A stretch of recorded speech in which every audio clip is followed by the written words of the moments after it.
Hello. രാവിലെ കുളിച്ച് മാറ്റി ഞാൻ പൂർണ്ണത്രയീശൻ്റെ അടുത്ത് വന്നിട്ടുണ്ട്. രാവിലെ എന്ന് പറഞ്ഞാൽ അത്ര രാവിലെ ഒന്നുമല്ല, ഒരു 8:30 കഴിഞ്ഞിട്ടുണ്ടായിരുന്നു സമയം.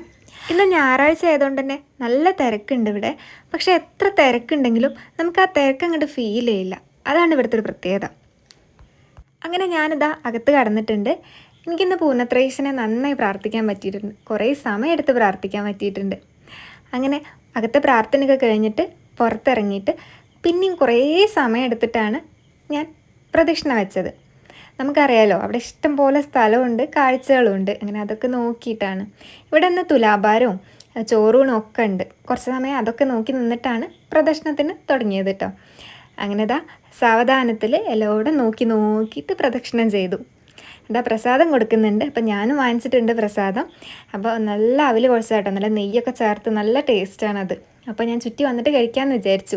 ഇതാണ് ഇവിടുത്തെ പ്രസാദോട്ടുപുര, അന്നദാനം നടക്കുന്ന ഹോള്. അപ്പോൾ ആൾക്കാരായിരിക്കും നോക്കിയപ്പോൾ ഞാനും നോക്കിയത്, അവിടെ നിന്നൊന്നുമില്ല. അപ്പോൾ അതാ തിരിച്ച് വന്നിട്ട് പ്രസാദമൊക്കെ കഴിച്ച് ഇതാ ഈ ചെറിയൊരു ബുക്ക് സ്റ്റാളിൽ നിന്ന് ഒരു സന്ധ്യാനാമ ബുക്കൊക്കെ നോക്കി പിടിച്ചിട്ട് പിന്നെ ഇതാ ഞാൻ സമയം കളയാതെ തന്നെ വേഗം തിരിച്ചു പോന്നിട്ടുണ്ട്. അപ്പോൾ അത്രയേ ഉള്ളൂ ഇന്നത്തെ വീഡിയോ.